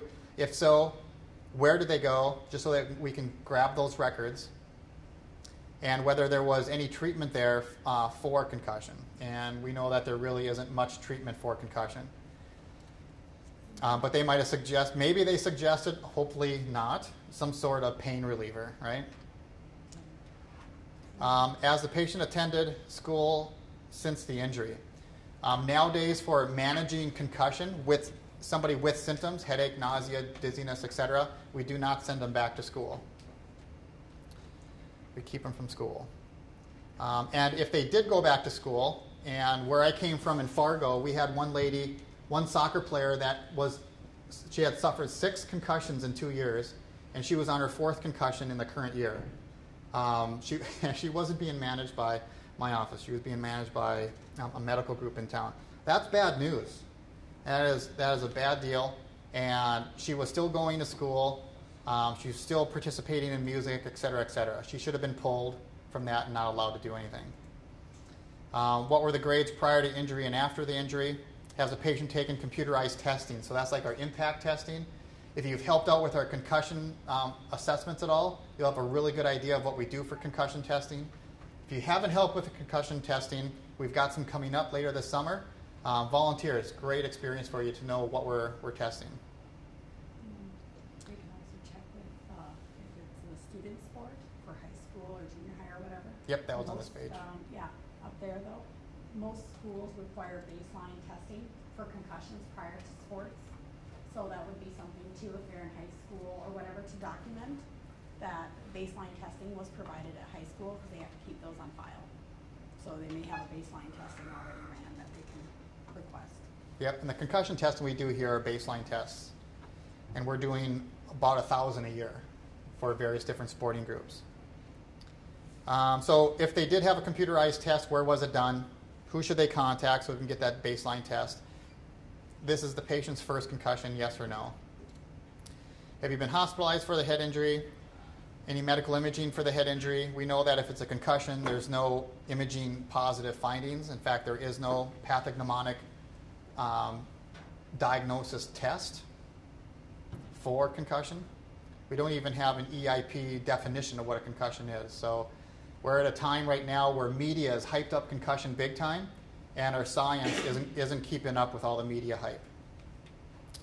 The patient has a previous diagnosis of these conditions that might mimic concussion, right? They might be depressed. Maybe they had migraine headaches before the diagnosis of concussion. So it's important to note that. Is the patient taking any medications for these signs and symptoms? And if so, who said they should be taking medications? Any family history that might be pertinent for this case of concussion? Current sports played in positions, sports played throughout the year, and the style of play. I had a junior A hockey player who was about 6'3". He was a pretty big kid, and skinny as a rail. If you put 60 pounds, he was already recruited. He was just finishing high school. He was a senior in high school. He was playing junior A hockey though, and he was already recruited to go to pro. Why? Because he was 6'3", he was skinny as a rail, put 60 pounds of muscle on this kid, because he had a heart like you wouldn't believe. He'd go out there with reckless abandon. So style of play, described as aggressive. This kid would come off the bench and 150% all the time, just full-on strides until he hit something. whether it was his own teammate sometimes, or the boards, or usually the opposite player, the opposing player. So that's an important thing to note as well, because it's going to help you determine your return to play as well. If they're really aggressive like this kid, if he did suffer a true concussion, I probably would hold him out longer, right, to make sure that he's ready to return back to that aggressive play. You bet. There's a couple of ways of advancing these forms easier. So you have 3 ways to advance it. One, we're on the concussion history form right now. So on the left-hand side, we have it. We can either click on another form, right, going backwards or forward. We can click on these arrows on the side here, right, which takes us to previous and advancing forms. Or we can scroll down and we can, if we're already down at the bottom of the page, we have the previous forms down here as well. So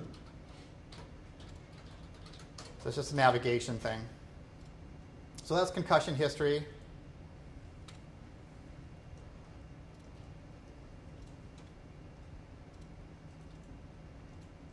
In regards to other unique forms, I think we've covered them all. Pediatric, maybe. And that's just got a bit of pediatric history in it, so not really. And we had Dr. Ann Spicer work on this form mostly. So again, all the forms are going to look pretty familiar, except for the pediatric history. That's going to be pretty unique. Yeah, we're not going to have any of the outcome measures. Unless they're Right. older, because Are they on these here? obviously They aren't are gonna on. have outcome measures. Yeah. So we can ask questions about the pregnancy, whether there are complications or not, and whether they breastfed, and questions of the sort. I'm not a pediatric doc, so I'm not going to pretend I am an expert in this form. You are good at this one? I'm not good at Okay. the manipulation part, but I can tell you all about the pediatric part. What else do we want to go through? I think that's pretty much it. Overall, I don't think we have too much other to cover. They can just work on maybe going through notes and setting up a new patient. Are there any questions? I was just flipping through this and kind of the daily note thing. It doesn't have, it has, what was done, the procedures that you did, because you click those in. But the plan or anything else, how does that enter for the next visit? Let me look, Dr. E, because sometimes they change this stuff and I don't get into it every week even. So the Chiro daily visit. Yeah. So we have the treatment plan right here. So that's going to be the first form you're going to look at. And certainly on the daily visit, the second, third, fourth to infinity visits, you're always going to open up your treatment plan first, right? And all this information should pop up. And so there's going to be a treatment plan for the subjective complaint 1. So this is going to auto-populate neck pain, for example. Maybe the subjective complaint is they also have right elbow pain. So you're going to have a treatment plan for the right elbow, and you're going to have a treatment plan for the neck. So the treatment plan is going to be a really important document that you open up every day, and the procedures management is absolutely one that you open up every day as well. And then the buttons there, the ones that are in red, this would be after the first initial treatment. So their first initial treatment, because then obviously it's going to count. And then anything after that, they would click, this would just subtract it by 1. Okay. It's not going to, because you already clicked that one. But Yep. So on this the is second or third visit, this is they'll- what triggers the counter. Mhm. Okay. And so the daily visit, again, this looks rather arduous. I got to go through all these forms. No, you don't. Right? The vital signs, you're not necessarily going to do vitals on every daily visit for somebody, so that's probably not one you have to do every single time. The subjective complaint form, yes. But a lot of this is going to be auto-populated from your previous visit, right? And so you can make some simple changes accordingly. And do you know what the red X stands for? Have you seen that? Okay. So let's go through this real quick. You'll see this oftentimes on these long radio button lists. The circles are called radio buttons. When you see these long lists, as soon as I click on that, it gets a red X. And it means that I typed in something underneath strength, all right? And so strength is decreasing on this patient for subjective complaint 1, and I can further qualify what strength is decreasing. As soon as I navigate away from it, it leaves the X. It means that I did put something there, right? Now, I clicked on better with, but if I don't put anything here, and I navigate away from it, it doesn't leave a red X, right? Which means, crap, I better go back and put something here. So it's definitely better with stretching and massage, right? And it's worse with driving and stress. So the subjective complaint form is something you're going to go into. Now this information should carry over from visit to visit, so you don't have to keep repeating yourself. The ADLs, you may go in there every single time if they've changed, right? If these ADLs have changed, you're going to go in there and make appropriate changes. They can access additional ADLs via the bottom. You bet. So again, because we can only put so much information on one form. We have ADLs 1 through 2 right here, And that right? would be the case if we only need those. Right. You might just only have 2 subjective complaints. The parts form you're going to go into every single time as well and make the appropriate changes for where you're adjusting. Again, the muscular forms here, you may not do that. Your assessment form, again, this is going to auto-populate with a lot of the information from previous visits, and there's probably going to be very little clicking, actually, once you start seeing that patient for the second or third time. Again, you have to go onto this form to send in your bills. Which would be very long. Yep. Recommendations may not change from visit to visit, so you may not have to go in there every single visit. And same thing with self-care. Self-care might not change from every single visit. But if it does, it should auto-populate, and you should be able to make some simple changes. So instead of having them ice, 3 times a day on Monday's visit, now they're doing much better. Maybe just 1 time a day before they go to bed. Click to use previous values, they click on that, it should pull up all the previous values. And then you could just do your changes and then save. Right? So whenever you see this blue button that says previous value, you can click on it. It should auto-populate and just make your small changes. So in that case, it doesn't auto-populate. So this one doesn't auto-populate unless we click on previous value. Is that correct? No, it won't auto-populate unless you click the previous value button. Just because that recommendation form changes so much. So if you're just pulling up the previous, if nothing's changing, click previous value, just hit save, go. If you're changing something, you can hit previous value, make your changes, hit save, and go. Now, under the assessment too, make sure they know that they can add their diagnosis in that form as well. Under assessment? Yeah. It's not gonna let you go, because you have to tell them. Yeah, I don't see it on here where I can. That'll take you to the form.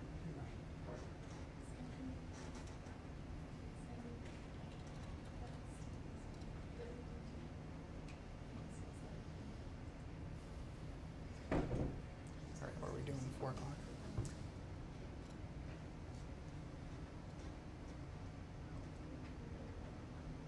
I think we've gone through the key forms for you. The reevaluation is basically almost the same as the initial because, again, it is a reeval, so most of the forms are exactly the same on the reeval that they are on the initial, give or take a few forms. And I think we've actually thought about renaming the initial and the reeval or the readmit form to be just one form that will say initial/reeval. Or do they have to be separate? We were going to ask you that. I don't think they have to be separate as long as you note it in the initial right these here. two, yeah. As long as you note it here in the subjective form that it's a reeval, then everything else is going to be the same. Focus under other, put other, and then put reevaluation under other. Well, it would be more appropriately placed here. Okay. Mhm. So we can name it here though, re-eval and initial. Yeah. Oh wait, no. Yeah. And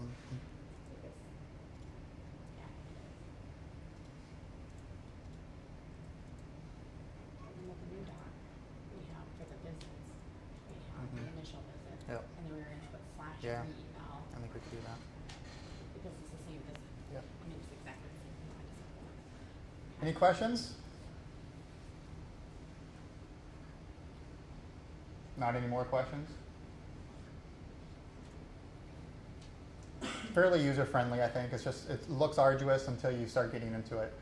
And you'll realize there's going to be a lot of key forms that you'll just keep reflecting back to. Like I said, it's a workflow. Everybody eventually will get their own kind of rhythm and workflow to it.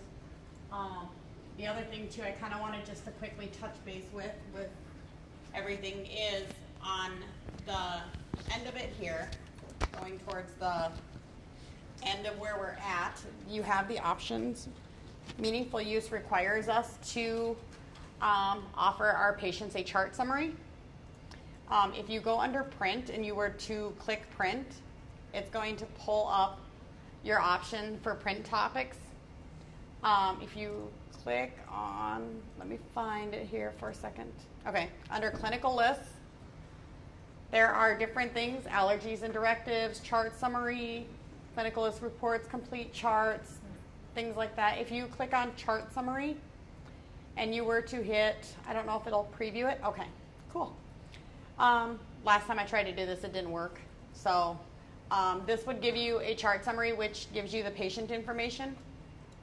It tells you all of their problems, procedures, medications, immunizations, which we're not really going to have to worry about, directives, allergies, adverse reaction, and any services. And because this is 2 pages, it'll tell you 1 page or 2. You can print it all on 1 page, or you can print it on 2 separate pages. The other option we have too is to do, I gotta find it.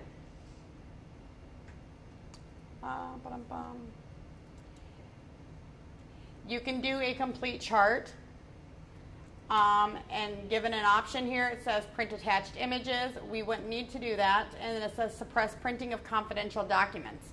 We want to do that because we only want those kind of things. So if we hit, which it's not going to let me, it will print out the complete chart for that patient. So if a patient is requesting their notes from, 2 weeks ago or whatnot, we don't want to print out the whole entire chart for that patient. So we want to make sure, because some patients might have 50, 60 notes involved in that. The other way to do it is, I'm trying to find maybe, there's a way to print just the note itself, and I'm trying. No, that's a consult note. If you ever needed to do like a work excuse or a work note, for the patient, you could come in here to letters, and out of school form, you could click that and click preview, and it will say, to whom it may concern, for medical reasons, please excuse the above student from the school, and you would enter in those dates. And that is also, and then it says right there, it gives your name, the legal document. So you could do that, and then just fill in on a written level if you needed to. This has got a kind of a general letter type thing. You can kind of view through that. There is a way to do just the note. Oh, maybe it's the event dates. So if you did from 3, that's what I did last time to get just the note. So if I did 6-2 to 6-2, to 6-2, and then I did search, I should be able to pull up all the notes for that patient on that day. If for whatever reason you cannot find it, this is for some reason not, I bet it's because I'm in the note. Maybe that's why. So if I were to go to my chart desktop, I apologize, and I clicked on this note,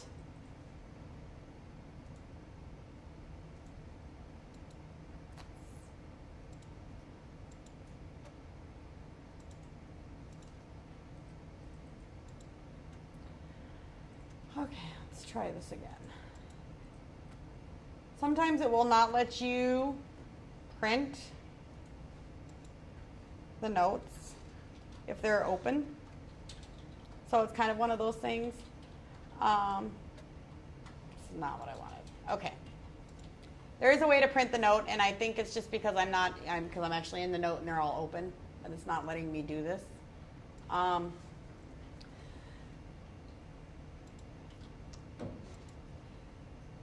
under, where did I just see that?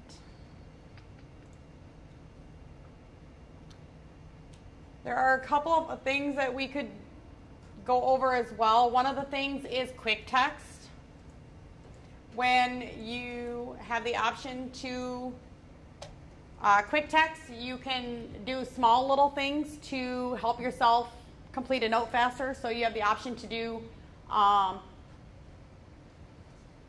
it's basically to set up a small little like portion of a word that would put in a paragraph into a patient chart that you consistently use.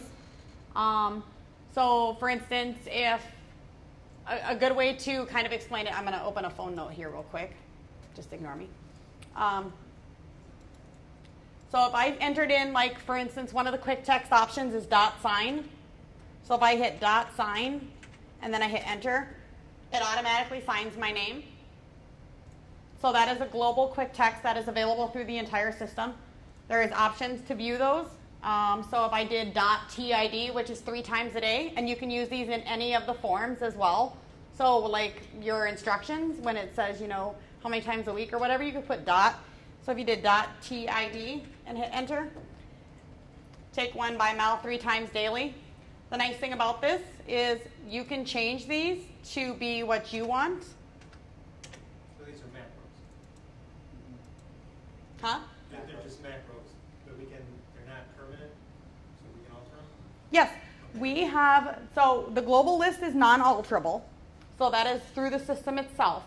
But through that, we have an option, it's a personal list that we can create where we can take those global texts or the global things, like for instance, TID, maybe you chose, your little thing is, I'm going to use .TID for therapeutic, icing. So you could do like .TID, and then it'll give you an option to do a description of it, and you can change the description. So when you type in .TID, it overrides the global, which is the 3 times a day, and puts in whatever you chose to do that. So in order to do that, so you guys can do that. So basically, to do that, you would go into Options, under Preferences, and then if you click on the patient charts, you hit that little plus. You scroll down here to Quick Text. So kind of to show an example is I used the abdominal pain one, which is the .abdpn for abdominal pain. And I replaced that to say, instead of patient has abdominal pain, I replaced it to say administer warm pad to abdomen. Because maybe for abdominal pain, that's what one of our techniques is. So somebody says, oh, I have really bad abdominal pain. I always refer the patient to use a warm pad. And the nice thing is you can change and add to these. So if you want a quick text, you could do the .abdnpn and hit enter, and then you can say apply warm pad, and then you could go ×2. So you can add to those. You don't necessarily have to. So yeah, and if you look here, it says personal use. So it's obviously on my personal custom list. And then there's the option for the global use. Now the global use has a huge list of different ones. You could read this thing over and over and over and over again. I'm not kidding. So like add BMP. So that's add basic metabolic. So that would type in there. I mean, these are all different things. There's a whole lot of them. If you kind of look at it, like .getMe, kind of curious to see what that says. But anyway, so if you see one of these like get heart, so if you did .get heart, HEART, and you chose to use that to say request patient to get EKG with primary. Okay, and you hit replace. It's automatically going to, it would automatically put it on your global list. Okay, so get heart. Oops, it would help if I did dot. And then I'm going to patient request or patient to be seen by primary for EKG, and then I hit add, and that's going to add that .get heart to my personal list. So when I am in my note and I type in .get heart, it's going to pull up that sentence. The nice thing is you can have a 2 to 3 sentence paragraph with each of these. So you consistently maybe see a pediatric patient load, and one of your pediatric patient load requirements is that you state that you have to state that you gave information regarding immunizations and follow-up care to, the clinic. So you might have a little paragraph that you have to put in for your payment requirements or your Medicare requirements in Chiro's case or whatever it may be. So that's kind of the quick little overview on the quick text. The nice thing is you can delete these as well. So if you click on that, you can hit delete, you can hit delete, and you can hit delete. Okay? I gotta scroll back down here to where my get heart is. I added that one. Anyway. In practices with more than 7 people. Nobody. I think legislation just passed yesterday that if you're in a clinic less than 7 people, you don't need EHR. So, you're learning this very short term. What's that? After how many years? Yeah. I don't know how long that'll last though, but. Dennis was the ones that were pushing that. Really? Yeah. Oh yeah, for sure. Yeah, on practices. All right, we'll lean on KBR a few weeks from now. If you have any questions about this EHR, my office is downstairs beneath the presidential suite. Stephanie's in BNCC. Okay. So before we end, you guys are more than welcome to hang out here for the next hour. We have the computer room reserved, so you guys can definitely hang out, play with start some notes, work through the system, and play with that if you want, if you choose to. The other thing too, when you guys are closing out of this, because we are on a remote desktop connection, you need to make sure that you close out of all of the centricity options prior to closing out of your remote desktop. If you just close out of the desktop, your centricity programs will still remain running, which will bog up the system pretty good. So just make sure you guys hit those little red X's to close out of your entire system. Then you need to close out of your cluster, which if you hit that little X, it will say your remote session will be disconnected. You click OK, and then you are considered logged out. Okay? Where can they practice? All the computers down here have the RDS cluster thing, icon, the thing. The icon on all of these computers. If there is ever an issue, you can get a hold of Ty, who is right next door, or Chu. And if they can't figure out, they'll get Bill. You guys shouldn't have any issues logging in because those were all taken care of today, hopefully. There are a couple of computers in UHS, so if they are in clinic time and they have some free time that they want to play around, there are some computers in UHS that are available. And there are a couple in BNCC as well in the intern room where they can access. I think there's one in the intern room, and I think we have one set up in the nurse practitioner rooms, which are not being used at the moment. So, and then at any time, I don't know if they've done the libraries yet. Okay. And they cannot do this from home, right? They cannot access this from home, no. There is no way, Maybe unfortunately. sometime down the road. Not the way it's looking. They're never going to do a remote access. No, not for centricity. Thanks. Maybe for the individual providers. Well, Woodwinds, if Woodwinds were to survive, or we've established more clinics and other facilities. At that time, they may look. I know we've talked about, as far as I know, the interns themselves will not have access from home. Providers may have the access because we can access remote desktop, obviously, through VPN. But the students cannot. So interns will not be able to access, providers will. And you can, if you needed to, you could talk to Bill. He can get you set up on your laptop for that, if you needed to. By the So. way, to let you know,